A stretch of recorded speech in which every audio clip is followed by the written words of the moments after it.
Salut, c'est RMZ. Aujourd'hui, je vais vous montrer où est-ce que j'en suis au niveau de la Civic. Je voulais attendre, enfin, je voulais filmer la voiture cet hiver avant d'entamer les travaux, mais ben, ça a été plus vite que prévu. Du coup, je vais vous montrer où j'en suis et ce que je compte faire. La voiture, je vous la filmerai quand j'aurai fini au final. Mais après, je peux vous mettre une photo si vous voulez la voir entière, parce que là, dans le garage, c'est pas évident. J'ai pas trop de place. En gros, ce que je suis en train de faire dessus, c'est sortir le moteur. C'était pas prévu, mais je vais le sortir pour pouvoir repeindre l'AB moteur. Regardez, j'ai commencé à poncer en gros aux endroits où j'avais des points de rouille. Bon, c'est pas énorme, regardez, on voit bien.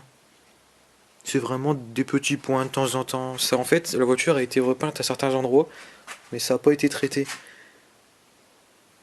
On voit ici.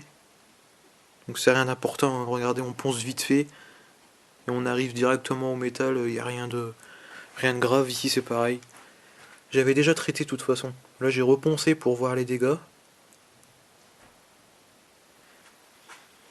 Donc ouais, au niveau de la rouille, il n'y a que au niveau d'ici, au niveau de là, et du coup ici aussi. Bon, on voit pas très bien là, mais au même endroit en gros. Ici, ça a été traité. Bon, je suis quand même poncé pour être sûr. Là, on le voit là-bas, c'est pareil. C'est vraiment le long. Ici, voilà. Et je vais vous montrer tout de suite. C'est que le châssis, en gros, lui, il a été traité l'an dernier. Enfin, j'ai pas filmé, hein, je faisais pas encore de vidéo à cette époque-là. Regardez. Il y a vraiment, c'est vraiment nickel. Je sais pas si vous voyez bien. Bon, allez, il y a quelques vis rouillées, hein, normal. Mais sinon, tout ce qui est berceau, le châssis en lui-même, dont je vous montre pas en dessous là-bas, mais c'est pareil, tout est noir. En gros, ça a été poncé. Il n'y avait que de la rouille de surface, hein, normal. La voiture, elle vient d'Allemagne. J'avais déjà regardé avant de l'acheter, il y avait rien de grave, hein. C'était plus la ligne qui était complètement morte, ça arrive souvent. Donc voilà, le châssis a été entièrement traité, donc poncé, anti-rouille et peinture noire anti-rouille. Voilà. Et surtout ne pas laisser de rouille, hein. Faut pas peindre au-dessus de la rouille, hein, normal. Sinon là, bon, catastrophe. Du coup, ben voilà, donc quand j'aurai sorti le moteur, je vais pouvoir vraiment attaquer pour tout poncer, etc. Mettre un après, peindre. Et je vais faire un wire tuck aussi. Donc ça, à mon avis, je vais le filmer parce qu'il n'y a pas de tuto en français.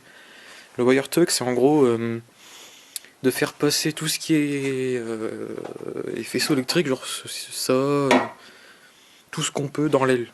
Parce qu'en gros, le faisceau, il fait un U. Il part de là, il fait ça, hop, il alimente les feux, le radiateur, le ventilo, le klaxon, le deuxième phare, et il repart là, comme ça, hop.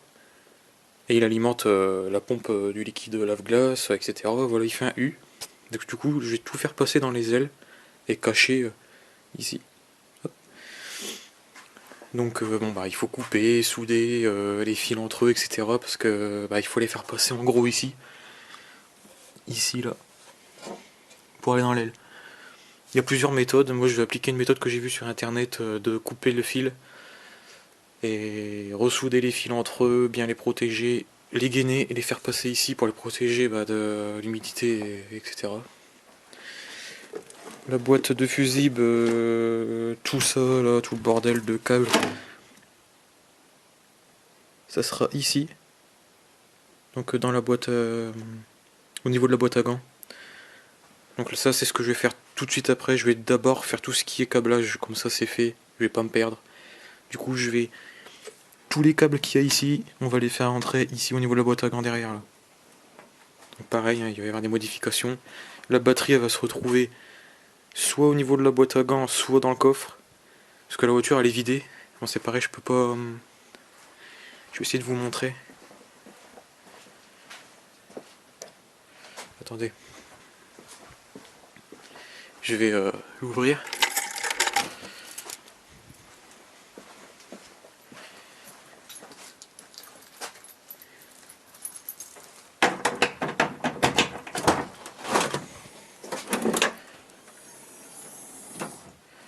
Voilà. Donc ici on peut voir tout le bordel. Le radiateur, avec le ventilo, le collecteur il est là, avec le cornet, l'admission ici, il y a mes phares. Donc ça vous avez vu, vite fait, c'est des phares qui sont teintés d'origine. C'est pas moi qui les ai teintés. C'est des Amber sur full car je crois, pour Civic 6. Et ça c'est les feux d'origine ici. Voilà, ça change des feux qu'on voit sur le Civic 6 juste peints. En gros, je voulais changer, mais sans mettre des Angel Haze, on appelle ça. Parce que beaucoup de monde en met, je voulais changer un petit peu. Je vais prendre la lumière parce que on voit rien du tout.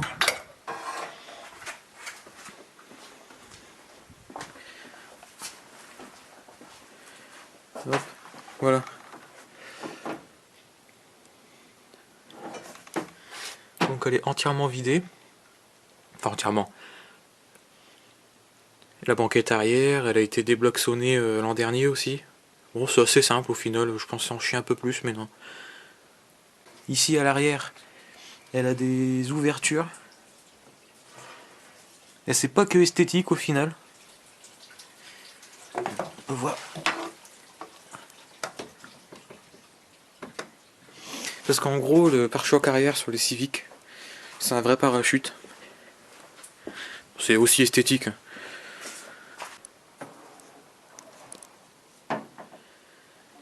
Voilà, et ça c'est l'intérieur.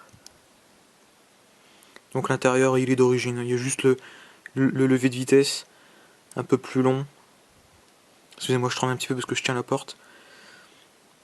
Et je vais vous montrer de l'autre côté un petit truc.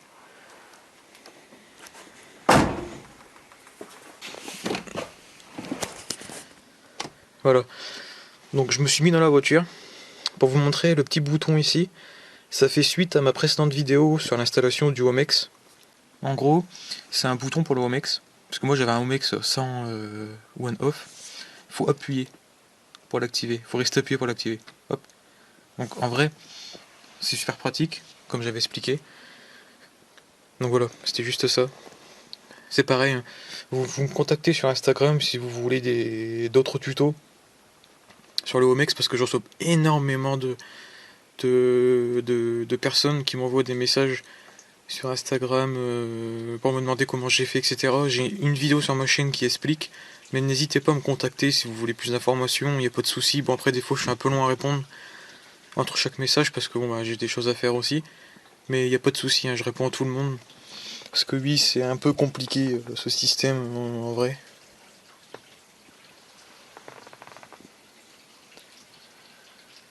Donc voilà, rien d'exceptionnel à l'intérieur. La voiture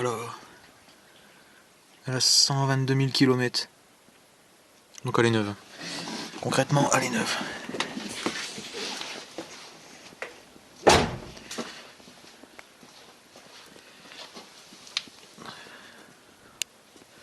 Voilà, je vous remontre de l'autre côté le châssis. Les suspensions, c'est des Max Speeding grosses. Bon, j'en parle pas là, mais je ferai une vidéo sur les Max Speeding. Parce que j'ai beaucoup de choses à dire sur ces amortisseurs. Enfin, c'est combiné. Juste vite fait, de base, c'était un projet stunts, on va dire. Mais j'ai abandonné, du coup, c'est pour ça que j'ai mis des combinés, on va dire entre guillemets, bas de gamme, même si ça fait déjà le travail. Et là, en fait, on est parti sur un projet, on va dire, propre, mais aussi circuit, quoi. Parce que j'aime bien rouler et le stunts pour moi, c'est pas l'idéal, surtout où est-ce que j'habite, hein. Les routes sont dégueulasses.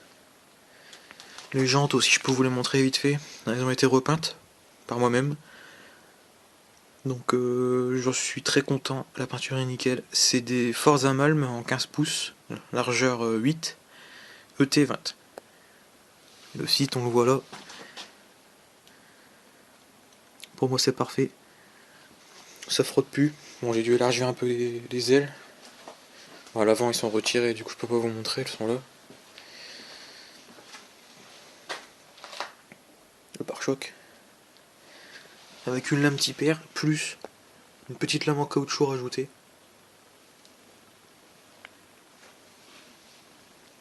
Hop. Bon, du coup, voilà. Je vais m'arrêter là. Parce que de toute façon, je vais pas vous expliquer comment j'ai fait pour enlever... Attendez, j'enlève le... Ouais, je disais, je vais pas vous expliquer comment j'ai fait pour enlever tous les... tout ce qui est radiateur, collecteur, etc. Voilà, j'ai tout débranché. Si vous vous lancez là-dedans, faut s'y connaître quand même un minimum, hein. Vous vous lancez pas dans un projet comme ça si vous connaissez pas, ou alors si vous avez le temps, il n'y a pas de souci. Genre moi j'ai le temps, ça peut me prendre 3, 4, 5, même un an, je m'en fous, la voiture, c'est une voiture du week-end. Mais ça va prendre du temps là. Parce que je veux surtout faire les choses bien. Surtout au niveau du WireTuck, tout ce qui est de modifier des câbles, etc. Faut vraiment y aller doucement, bien se renseigner. Parce que on peut vite foirer un faisceau. Et là, bon bah, dans mon cas ça va, c'est qu'une J9 du coup, bon bah, pour retrouver un ça va.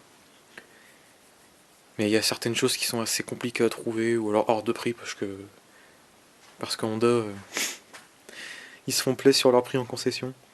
Donc voilà, je vous laisse. N'hésitez pas à partager la vidéo, à me poser des questions, comme je vous ai dit, il n'y a pas de souci, je répondrai sur n'importe quel sujet. N'hésitez pas aussi à me dire si vous voulez des vidéos sur un certain sujet. Vous avez vu à peu près toute la voiture. Je peux faire des vidéos sur n'importe quoi. Même régler des combinés, régler ceci, cela, ça va, je gère bien dans tout ça.